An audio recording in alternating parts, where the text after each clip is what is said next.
স্বাগতম সবাইকে বিদ্যাপীঠে। তো কেমন আছো সবাই? আশা করি সবাই ভালো আছো। তো আজ আমরা করব ক্লাস নবম এবং দশম শ্রেণীর গতি অধ্যায়টি। তো গতি অধ্যায়টি খুবই ইম্পর্টেন্ট এবং এই অধ্যায় থেকে অনেক প্রশ্ন আসে আমাদের বোর্ড পরীক্ষায়। তো গতি অধ্যায়তে আমরা ফার্স্টে স্থিতি ও গতি নিয়ে আলোচনা করব, তারপর বাকিগুলো আমরা আস্তে আস্তে আলোচনা করব। তো প্রথমে আমরা স্থিতি ও গতি নিয়ে আলোচনা করব। স্থিতি ও গতি। তো স্থিতি হলো, আমরা সংজ্ঞা লিখে যে স্থিতি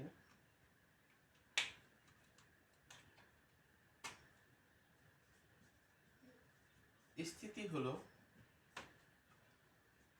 সময়ের পরিবর্তনের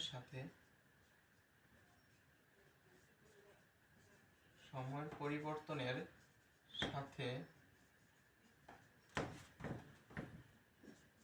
প্রসঙ্গ কাঠামোর সাপেক্ষে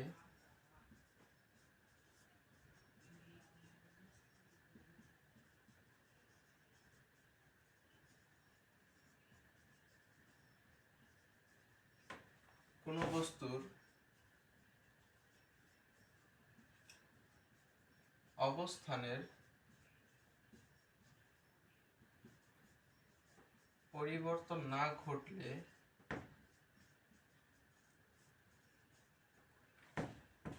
সে বস্তুকে স্থির বস্তু, স্থির বা স্থিতিশীল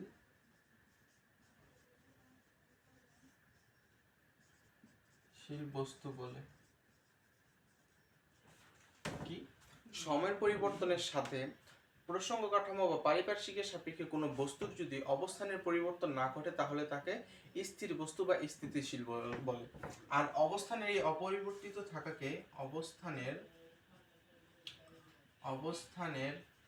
এই অপরিবর্তিত থাকাকে স্থিতি বলে। ঠিক আছে, জিনিসটা কি আমরা একটু দেখার চেষ্টা করি। সাপোজ মনে করো আমার হাতে এই মার্কারটা আছে, তো এই মার্কারটা আমার হাতে আছে, তো সময় যাচ্ছে, মার্কারটার কোনো অবস্থানের পরিবর্তন হচ্ছে না, তো এই মার্কারটাকে কি বলবো আমরা? স্থির বস্তু বলবো। আর এই যে অবস্থানের পরিবর্তন ঘটছে না, এটাকে বলবো আমরা স্থিতি। আশা করি বুঝতে পেরেছো। সাপোজ মনে করো আমি এখানে দাঁড়িয়ে আছি, সময় যাচ্ছে, আমি নড়াচড়া করছি না, তো সময় যাচ্ছে আমি নড়াচড়া করছি না, আমাকে বলবে স্থির বস্তু, এবং আমার এই অবস্থাটাকে বলবে স্থিতি। একইভাবে গতি, আমরা যদি গতিটা বলতে চাই তাহলে গতিটা হবে সময়ের পরিবর্তনের সাথে প্রসঙ্গ কাঠামোর সাপেক্ষে যখন কোনো বস্তুর অবস্থানের পরিবর্তন ঘটে। এখানে কি অবস্থানের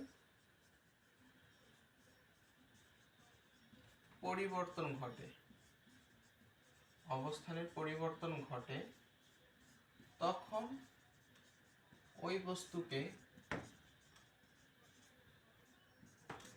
গতিশীল বস্তু বলে। তখন এই বস্তুকে কি বলে?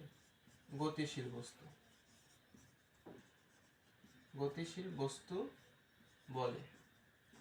আর অবস্থানের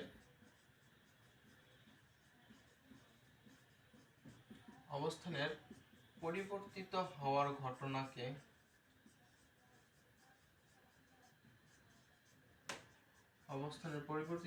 ঘটনাকে কি বলে? গতি বলে। দেখো জিনিসটা কি, মনে করো সময় যাচ্ছে, এই কলমটা এখানে নড়াচড়া করছে বা আমি নড়াচ্ছি, এই সময়ের সাথে কলমটা এখানে ছিল, তারপর মনে করো এখানে আসছে, তো সময়ের সাথে অবস্থানের পরিবর্তন ঘটছে, তো এই বস্তুটাকে তখন কি বলবো? গতিশীল বস্তু। আর এই যে অবস্থানের পরিবর্তন ঘটছে এটাকে কি বলবো? গতি। সাপোজ মনে করো আমি এখান থেকে এখানে আসছি, সময় যাচ্ছে, আমি একটু নড়াচড়া করছি, তো আমাকে কি বলবে? গতিশীল বস্তু। এবং আমার এই অবস্থার পরিবর্তিত হওয়ার ঘটনাকে কি বলবে? গতি বলবে। তো আশা করি বুঝতে পেরেছ। তো স্থিতি এবং গতি ছিল এই। তো স্থিতি ও গতির দেখো আমি এখানে দুইটা পয়েন্ট, একটা বলতেছি আমি হলো অবস্থান, আর একটা বলতেছি আমি প্রসঙ্গ কাঠামো। এই দুইটা খুবই ইম্পর্টেন্ট জিনিস। তো এই দুইটা নিয়ে এখন আমরা একটু আলোচনা করব। তো অবস্থান এবং প্রসঙ্গ কাঠামো। অবস্থানের পরিবর্তন হয় দুইভাবে। অবস্থানের পরিবর্তন হয় কয়ভাবে? দুইভাবে। আমরা একটু বোর্ডটা ক্লিন করে নিই না থাকি। অবস্থানের পরিবর্তন হয় দুইভাবে। অবস্থানের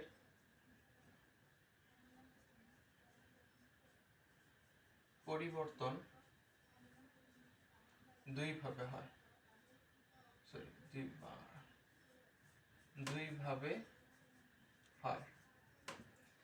কি কি দুইভাবে? একটা হয় দূরত্বে, দুই নাম্বারটা কি দিকে, দূরত্বে ও দিকে, বা উভয় বলতে পারি, দূরত্ব দিকে ও উভয়ে,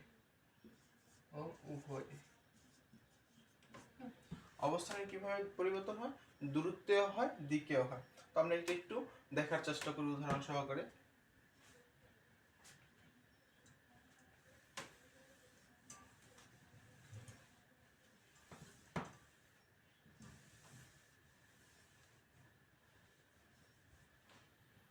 সাপোজ মনে করো এখানে একটি গাছ আছে, এখানে একটি লোক বা একটি ছেলে দাঁড়িয়ে আছে। সে দেখলো এই রাস্তা বরাবর তার বন্ধু হেঁটে চলছে, হেঁটে হেঁটে হেঁটে হেঁটে যাচ্ছে এদিকে। তো তার থেকে এই যে তার বস্তুর যে অবস্থানটা পরিবর্তন হচ্ছে, এটা কি দূরত্বে হচ্ছে? এই যে অবস্থানের পরিবর্তনটা কি হচ্ছে? দূরত্বে। সাপোজ আরেকটা আমরা উদাহরণ দেখি, আরেকটি উদাহরণ দেখি। মনে করো এখানে একটি ছেলে দাঁড়িয়ে আছে, তো তার এই চারপাশে মনে করো একটি গোল রাউন্ড বা একটি বৃত্তাকার, মনে করো তার চারপাশে একটি বৃত্তাকার একটা রাউন্ড শেপ আছে। তো তার বন্ধু এই বৃত্তাকার পথে তার এদিকে চারদিকে ঘুরছে, তার বন্ধু এই বৃত্তাকার পথে চারদিকে ঘুরছে। তো দেখো ডিস্টেন্স কিন্তু আমার সেম থাকছে, সব দিকে ডিস্টেন্স আমার সেম থাকছে, দূরত্বটা আমার কি সেম থাকছে, কিন্তু এখানে কি অবস্থানের পরিবর্তনটা হচ্ছে কিভাবে? এখানে অবস্থানের পরিবর্তনটা হচ্ছে দিকে।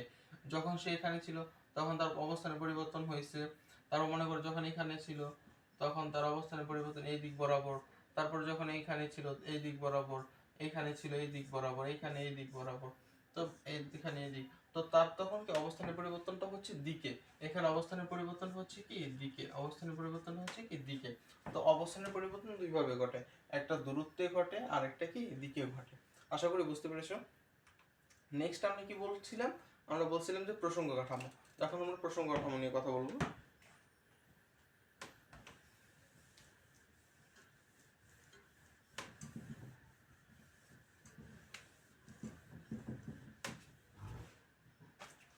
তো আমরা প্রসঙ্গ কাঠামো নিয়ে কথা বলবো। প্রসঙ্গ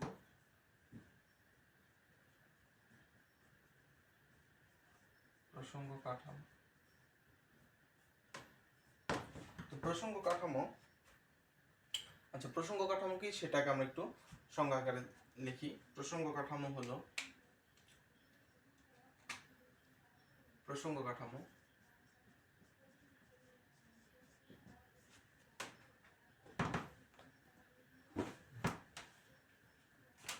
প্রসঙ্গ কাঠামো হলো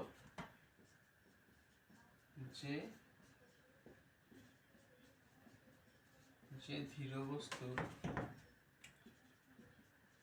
সাথে তুলনা করে অন্য কোনো বস্তুর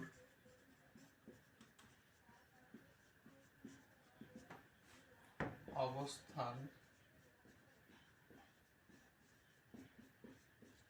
স্থিতি ও গতি ইত্যাদি নির্ণয় করা হয় তাকে বলে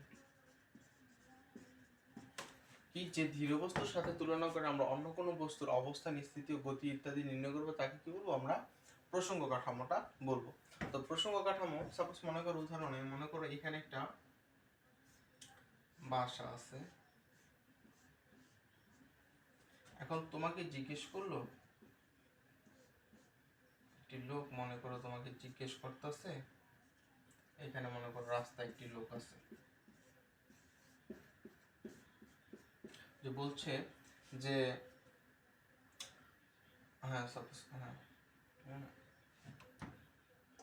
মনে করি এখানে তোমার স্কুলটা দিই, তাহলে বুঝতে সুবিধা হবে। সাপোজ তোমাকে এই লোকটি জিজ্ঞেস করছে যে তোমার স্কুলটা কোথায়, তো তুমি উত্তর দিলে যে আমার স্কুল আমার বাসা থেকে পূর্ব দিকে 10 কিলোমিটার দূরে অবস্থিত। তো আমার বাসা থেকে কত, পূর্ব দিকে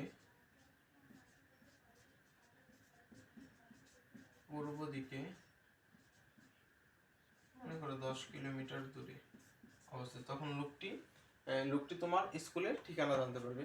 এই যে তোমার বাসাটার কথা বলে, বাসাটার থেকে তোমার স্কুলের যে অবস্থানটা সেটা আমরা জানতে পারছি। এই যে তোমার এই বাসাটা হবে কি তখন প্রসঙ্গ কাঠামো। বাসাটি কি হবে তখন প্রসঙ্গ কাঠামো। ঠিক আছে, তুমি কোন একটা বস্তুর সাপেক্ষে কোন একটা বস্তুর অবস্থান তুমি বলে দিচ্ছ, সে যার সাপেক্ষে বলছো সেটা হবে কি আমার প্রসঙ্গ কাঠামো। যেমন তুমি তোমার বাসা থেকে তোমার স্কুলের ডিস্টেন্সটা বললা, তো এই তোমার বাসাটা কি হবে প্রসঙ্গ কাঠামো। তো একইভাবে কোনো বস্তু স্থির না গতিশীল তাও আমরা কি প্রসঙ্গ কাঠামোর সাহায্যে নির্ণয় করতে পারি। তো মনে করো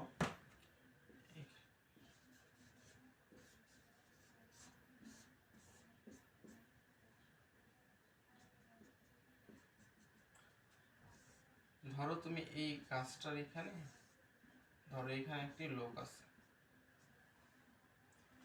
এই লোকটির সামনে একটি রাস্তা আছে। এই রাস্তায় মনে করো একটি বাস যাচ্ছে, বাসের 2 জন লোক বসা, আর এই মনে করো স্টিয়ারিংটা।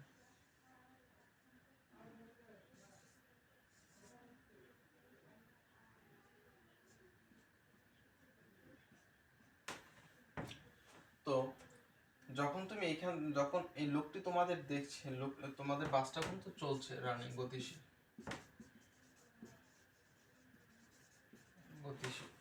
তো যখন এই লোকটি তোমাদের দেখছে, তখন লোকটি দেখছে যে তোমরা গাড়িটা নিয়ে সামনে এগোচ্ছ, মানে তোমরা গতিশীল। এখন তুমি যখন তোমার এই বন্ধুকে দেখছো, তখন তুমি দেখছো যে তোমার বন্ধু স্থির, কোনো নড়াচড়া করছে না তোমার সাপেক্ষে। তো তুমি তোমার বন্ধুকে দেখছো গতিশীল, আর লোকটা দেখতেছে তোমরা দুজনই গতিশীল, তুমি দেখছো তোমার বন্ধু স্থির এবং লোকটি দেখছে তোমরা দুজনই গতিশীল। তাহলে সাপেক্ষে তোমার বন্ধু হলো স্থির এবং বাইরে যে আছে তার সাপেক্ষে তোমরা গতিশীল। তো এই জিনিসটা হলো আমাদের কি প্রসঙ্গ। তো আমরা যাকে ধরবো তার সাপেক্ষে কেউ স্থির হবে এবং যাকে ধরবো তার সাপেক্ষে কেউ গতিশীলও হতে পারে। তো এই বিষয়টা হলো আমাদের প্রসঙ্গ কাঠামো। তো তুমি যখন তোমার বন্ধুকে দেখছো তখন তুমি দেখতেছো যে সে বসে আছে স্থির, নড়াচড়া করছে না। এখন তোমরা বাইরে থেকে যখন একজন দেখছো তখন দেখছো যে গাড়িটা সামনে গেছে, তো মানে কি তোমরা গতিশীল। তো এখন এমন একটা প্রশ্ন আছে যে পৃথিবীতে আসলে স্থির বলে কি কোনো কিছু আছে? আসলে পৃথিবীতে স্থির বলে কোনো কিছুই নেই, সকল কিছু কি গতিশীল। যেমন আমরা যদি পৃথিবীকে দেখি, পৃথিবী তার নিজ অক্ষের সাপেক্ষে ঘুরছে এবং সে সূর্যকে কেন্দ্র করেও কি ঘুরছে, সূর্যের চারিদিকে কি ঘুরছে, তাহলে পৃথিবীও গতিশীল। তাহলে আমরা কাউকে বলতে পারবো না যে সে প্রকৃতপক্ষে স্থির। যদি সূর্যকে দেখো, সূর্য কি তার ছায়াপথকে কেন্দ্র করে ঘুরছে। এভাবে প্রত্যেকটা বস্তু, মানে প্রত্যেকটা জিনিসই ঘুরছে কাউকে না কাউকে কেন্দ্র করে। আমাদের প্রায়ই প্রশ্ন আসে যে সকল গতি আপেক্ষিক, পরম কোনো গতি নয়। তো এই জিনিসটা আমাদের যদি জানা উচিত যে আপেক্ষিক এবং পরম জিনিসটা কি। তো আপেক্ষিক আমরা শর্টকাট ভাবে বুঝি।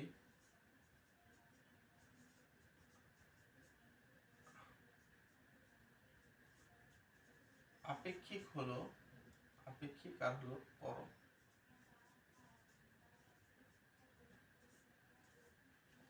আপেক্ষিক হলো প্রসঙ্গ কাঠামো যখন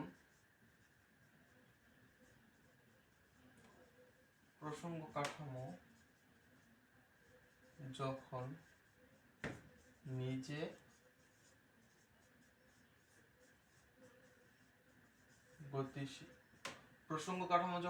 গতিশীল, তখন সেই জিনিসটা হয় আপেক্ষিক। আর প্রসঙ্গ কাঠামো যখন নিজে প্রকৃতপক্ষে স্থির,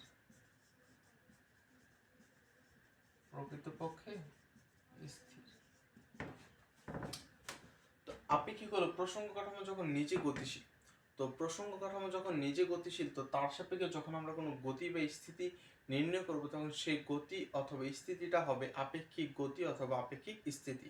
আর প্রসঙ্গ কাঠামো যখন যদি প্রকৃতপক্ষে স্থির হয়, তার সাপেক্ষে যে গতি এবং স্থিতিটা নির্ণয় করব, সেটা হবে আমাদের কি পরম গতি ও পরম স্থিতি। তো জিনিসটা এই। তো আমাদের ওই মহাবিশ্বে পরম বলে কোনো কিছু নেই, সকল কিছু কি আপেক্ষিক। তুমি যার সাপেক্ষে আরেকজনের গতি নির্ণয় করবে, সে নিজেও কিন্তু গতিশীল। তো এই কারণে আমাদের জিনিসটা হয়ে যায় কি আপেক্ষিক। পরম বলতে কোনো কিছু নেই, আসলে সবকিছু কি ঘুরছে। পৃথিবী ঘুরছে সূর্যের দিকে, সূর্য ঘুরছে ছায়াপথকে কেন্দ্র করে, ছায়াপথ আবার ঘুরছে কোনো কিছুকে কেন্দ্র করে। তো এটা ঘূর্ণনশীল। তো আমরা এই কারণে আমরা কি কোনো কিছুকে পরম বলতে পারি না, আমরা আপেক্ষিক বলি সবকিছু করি। তো আমাদের যে তো আমরা যে হিসাব নিকাশ করি, এগুলো সব আপেক্ষিকের হিসাবের ভিত্তিতে আমরা করি। আর আপেক্ষিক হলো রিলেটিভ, আর পরম হলো অ্যাবসোলুট। তো এই দিক থেকে পরে রিলেটিভিটি সব কিছুর আবিষ্কার হয়। তো আশা করি বুঝতে পেরেছো আপেক্ষিক এবং পরম বিষয়টা। তো এখন আমরা চলে যাবো যে বিভিন্ন প্রকার গতি। এখন আমরা বিভিন্ন প্রকার গতি নিয়ে আলোচনা করব। বিভিন্ন প্রকার গতি,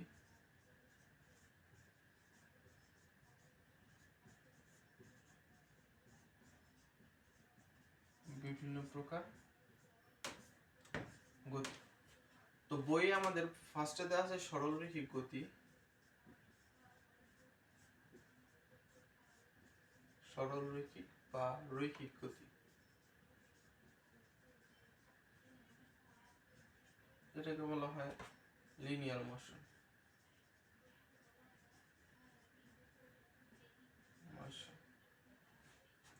তো কোন একটি বস্তু যখন সরল রেখা বরাবর গতিশীল হয়, তাহলে তার গতিকে তখন কি বলা হয়? রৈখিক গতি বলা হয়।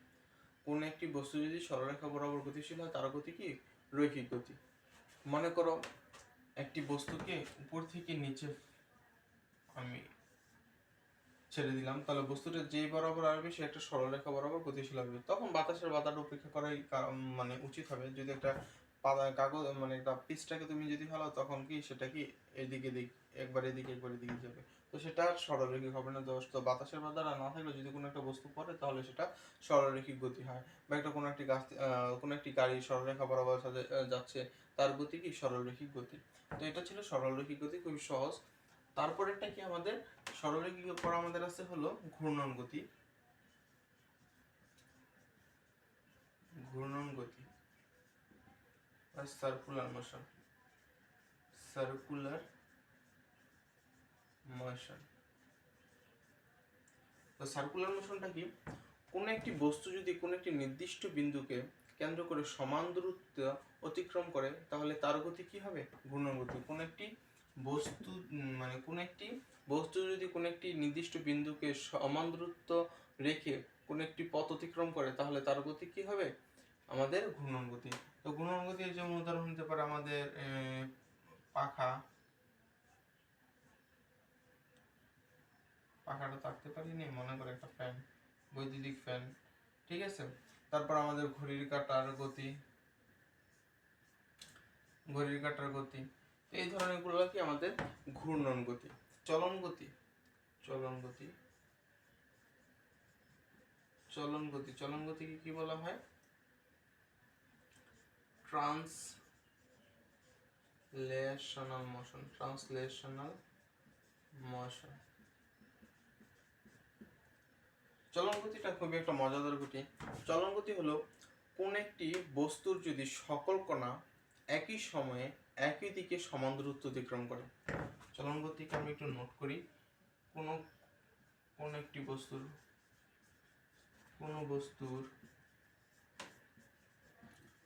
সকল কণা কি একই দিকে একই সময়ে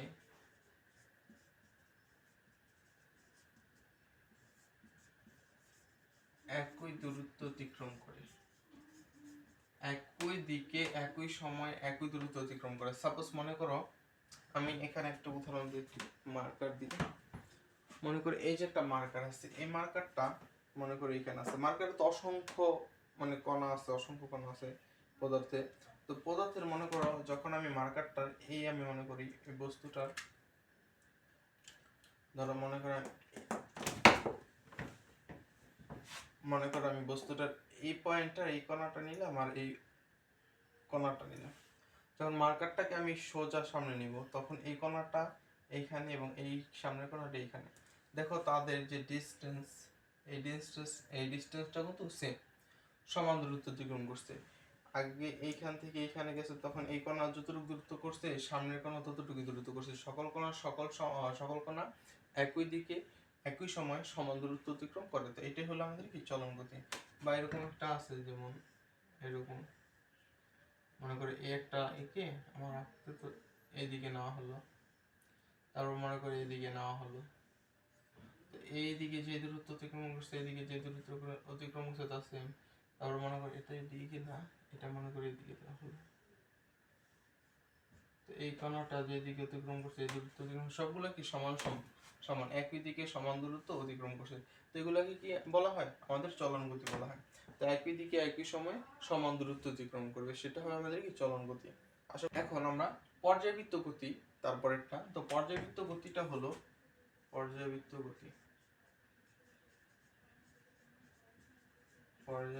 গতি বা পিরিয়ডিক মোশন।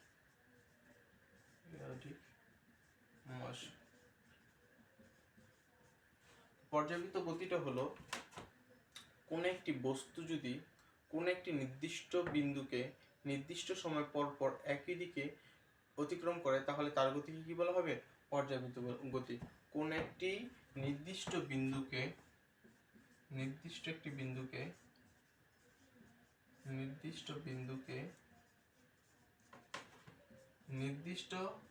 সময় পর পর নির্দিষ্ট দিকে বা একই দিকে অতিক্রম করে তখন তার সেই বস্তু গতিটা কি হবে? আমাদের পর্যায়বৃত্ত গতি। পর্যায়বৃত্ত গতি যে আমাদের বৃত্তাকার হতে হবে এরকম কোনো কথা নেই। মনে করো এরকম একটা এলোমেলো রাস্তা আছে, এরকম হতে হবে। তো মনে করো আমি সাপোজ এই পয়েন্টটাকে হিসাব করি, এই একটা পয়েন্ট, আমার যাত্রা মনে করে এখান থেকে, তো আমি ঘুরে ফিরে বারবার এই দিক বরাবরই আমি এই পয়েন্টটাকে অতিক্রম করছি, এই দিক বরাবরই অতিক্রম করতেছি। তখন আমার কি হবে? এই গতিটা কি হবে? আমাদের পর্যায়বৃত্ত গতি। বৃত্তাকার পথ তো একই। মনে করি একটা বৃত্তাকার পয়েন্ট হলো, আমি মনে করো এইখান থেকে যাত্রা শুরু করতেছি। মনে করো আমি এইখান দিয়ে ঘুরে এই পয়েন্টটাকে আমি বারবার একই দিকে নির্দিষ্ট সময় পর পর আমি কি অতিক্রম করতেছি। ও ঘড়ির কাঁটার গতি আছে অনেক। তো এখন পর্যায়বৃত্ত গতি যে আমার বৃত্তাকার হতে হবে এরকম না, এটা মনে করো ট্রায়াঙ্গেল শেপ হতে পারে। মনে করি একটা ট্রায়াঙ্গেল, মনে করো আমি ট্রায়াঙ্গেলের এই একটা পয়েন্টকে ধরলাম এই। এখন মনে করো আমি এইখান থেকে যাত্রা শুরু করলাম, তো আমি যখন এদিক যাচ্ছি, এদিক করে ঘুরে বারবার বারবার কি এই পয়েন্টকে আমি কি অতিক্রম করতেছি। তাহলে আমার গতিটা কি হবে? এটা কি হবে? একটা পর্যায়বৃত্ত গতি। এটা হলো বৃত্তাকার ত্রিভুজার তুমি যে আকারই নাও সেটাই হবে। শর্তটা কি? নির্দিষ্ট বিন্দুকে নির্দিষ্ট সময় পর পর নির্দিষ্ট দিক বা একই দিক বরাবর অতিক্রম করলে সে বস্তুর গতি কি বলা হবে? আমাদের পর্যায়বৃত্ত গতি। স্পন্দন গতি বা হারমোনিক মোশন।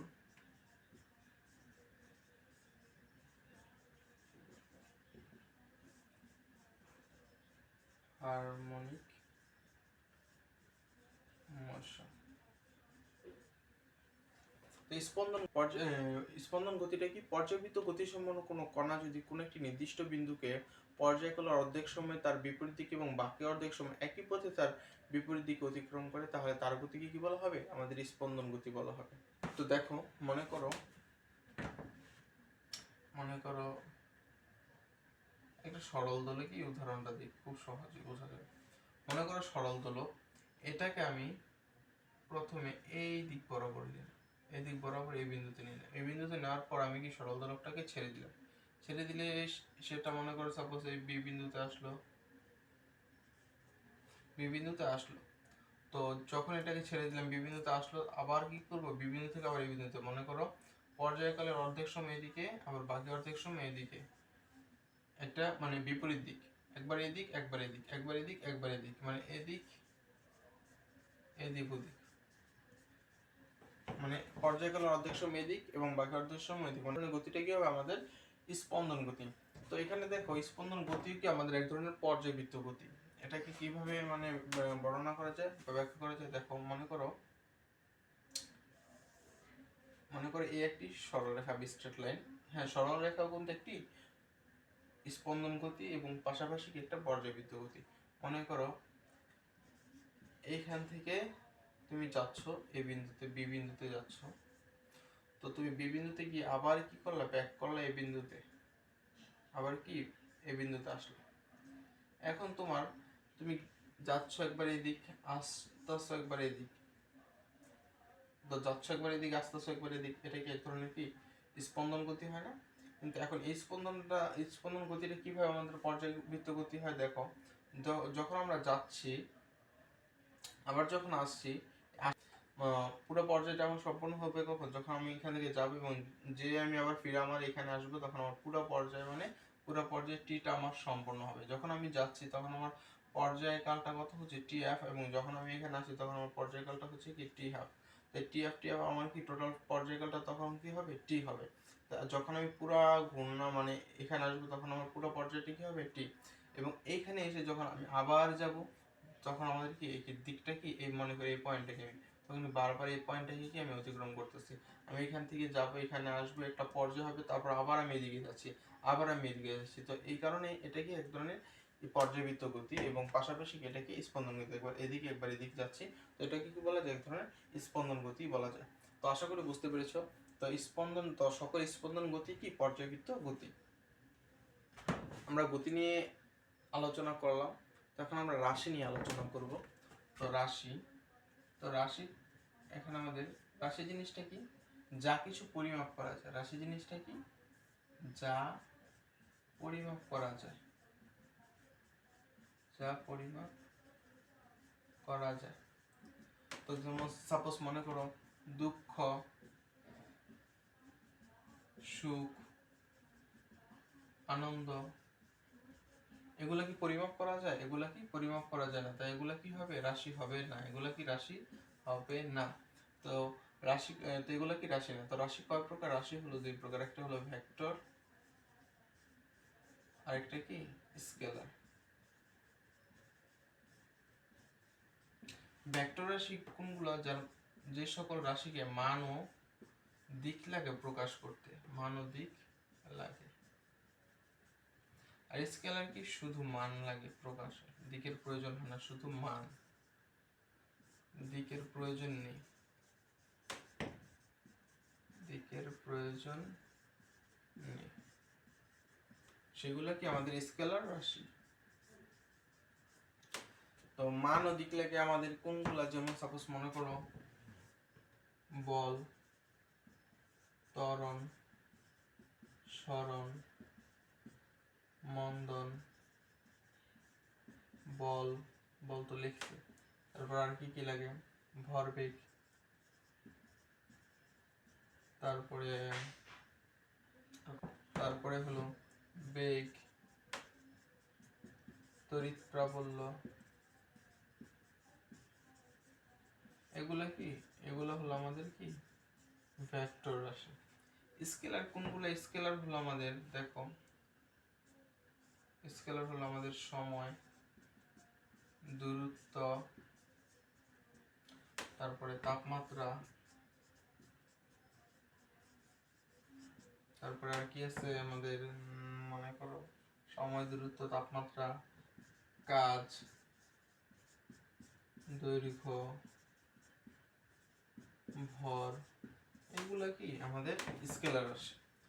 তো ভেক্টর রাশিকে কি দ্বারা প্রকাশ করা হয়? ভেক্টর রাশিকে এরকম একটা মানে সংখ্যা অক্ষর লিখে তার উপরে তীর চিহ্ন দেওয়া হয়, তার উপরে কি তীর চিহ্ন দিয়ে বেশিরভাগ সময় প্রকাশ করে, বা গাঢ় করে আমাদের সেই অক্ষরটাকে লেখা হয়, সেটাও ভেক্টর মানে ভেক্টর হিসেবে প্রকাশ করা হয়।